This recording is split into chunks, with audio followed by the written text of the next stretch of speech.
Cancer patient ಸಂಖ್ಯೆ ಹೆಚ್ಚಳಾಗ್ತದೆ. ನಾನು ಅದರ ಬಗ್ಗೆ ಮಾತಾಡೋಕ್ಕೆ ಹೋಗಲ್ಲ. ಆದರೆ ಏನು ಆಗ್ತಾ ಇರುವಂಥ ಈ ಕ್ಯಾನ್ಸರ್ಗೆ ಅದು ರೋಗ ಬರುವಂಥದ್ದಕ್ಕೆ ಬೇರೆ ಬೇರೆ ಕಾರಣಗಳಿದೆ. ಆದರೆ ಅದರಲ್ಲಿ ನಮ್ಮ ಜೀವನ ಶೈಲಿ ಕೂಡ ಭಾಳ ಮುಖ್ಯ ಇದೆ.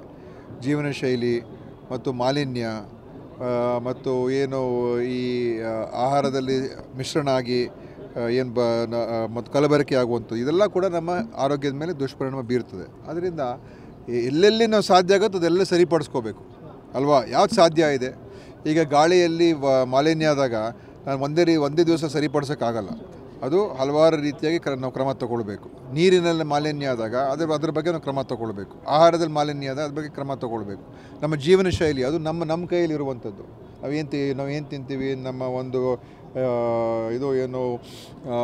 ನಮ್ಮ ನಡೆ ಮತ್ತು ನಾವು ಎಕ್ಸಸೈಸ್ ಮಾಡ್ತೀವ, ವ್ಯಾಯಾಮ ಮಾಡ್ತೀವ ಇಲ್ವಾ, ಈ ಥರದ್ದೆಲ್ಲ ನಾವು ನಮ್ಮ ನಿಯಂತ್ರಣ ಮಾಡ್ಕೋಬೇಕು. ಒಳ್ಳೆ ನಿದ್ದೆ ಮಾಡಬೇಕು. ಪ್ರಥಮ ಆದ್ಯತೆ ಮೊದಲು ಒಳ್ಳೆ ನಿದ್ದೆ ಮಾಡಬೇಕು, ಒಳ್ಳೆ ಆಹಾರ ತಿನ್ನಬೇಕು, ವ್ಯಾಯಾಮ ಇರಬೇಕು. ಇದು ಮೂರಿದ್ರೆ ಅನೇಕ ರೋಗಗಳು ಬರೋದೇ ಇಲ್ಲ. ಈ ಥರದ್ದೆಲ್ಲ ನಾವು ಜನರಿಗೆ ಹೆಚ್ಚಾಗಿ ನಾವು ತಿಳುವಳಿಕೆಯನ್ನು ನೀಡಬೇಕು. ನೀರಿನ ಶುದ್ಧೀಕರಣ ವಿಚಾರದಲ್ಲಿ ಸಾಕಷ್ಟು ಕಲ್ಪನೆಗಳು ಕ್ಯಾನ್ಸರ್ ಪೇಷಂಟ್ ಸಂಖ್ಯೆ ಹೆಚ್ಚಳಾಗ್ತದೆ. ನಾನು ಅದರ ಬಗ್ಗೆ ಮಾತಾಡೋಕ್ಕೆ ಹೋಗಲ್ಲ.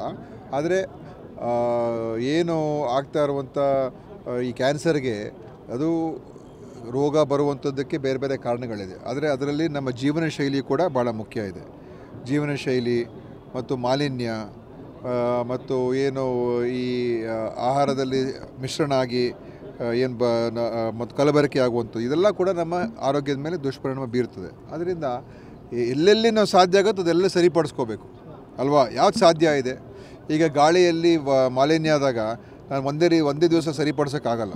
ಅದು ಹಲವಾರು ರೀತಿಯಾಗಿ ನಾವು ಕ್ರಮ ತಗೊಳ್ಬೇಕು. ನೀರಿನಲ್ಲಿ ಮಾಲಿನ್ಯ ಆದಾಗ ಅದ್ರ ಬಗ್ಗೆ ನಾವು ಕ್ರಮ ತಗೊಳ್ಬೇಕು. ಆಹಾರದಲ್ಲಿ ಮಾಲಿನ್ಯ ಆದಾಗ ಅದ್ರ ಬಗ್ಗೆ ಕ್ರಮ ತಗೊಳ್ಬೇಕು. ನಮ್ಮ ಜೀವನ ಶೈಲಿ ಅದು ನಮ್ಮ ಕೈಯಲ್ಲಿ ಇರುವಂಥದ್ದು. ನಾವು ಏನು ತಿಂತೀವಿ, ನಮ್ಮ ಒಂದು ನಮ್ಮ ನಡೆ ಮತ್ತು ನಾವು ಎಕ್ಸಸೈಸ್ ಮಾಡ್ತೀವ, ವ್ಯಾಯಾಮ ಮಾಡ್ತೀವ ಇಲ್ವಾ, ಈ ಥರದ್ದೆಲ್ಲ ನಾವು ನಮ್ಮ ನಿಯಂತ್ರಣ ಮಾಡ್ಕೋಬೇಕು. ಒಳ್ಳೆ ನಿದ್ದೆ ಮಾಡಬೇಕು. ಪ್ರಥಮ ಆದ್ಯತೆ ಮೊದಲು ಒಳ್ಳೆ ನಿದ್ದೆ ಮಾಡಬೇಕು, ಒಳ್ಳೆ ಆಹಾರ ತಿನ್ನಬೇಕು, ವ್ಯಾಯಾಮ ಇರಬೇಕು. ಇದು ಮೂರಿದ್ರೆ ಅನೇಕ ರೋಗಗಳು ಬರೋದೇ ಇಲ್ಲ. ಈ ಥರದ್ದೆಲ್ಲ ನಾವು ಜನರಿಗೆ ಹೆಚ್ಚಾಗಿ ನಾವು ತಿಳುವಳಿಕೆಯನ್ನು ನೀಡಬೇಕು. ನೀರಿನ ಶುದ್ಧೀಕರಣ ವಿಚಾರದಲ್ಲಿ ಸಾಕಷ್ಟು ಕಲ್ಪನೆಗಳು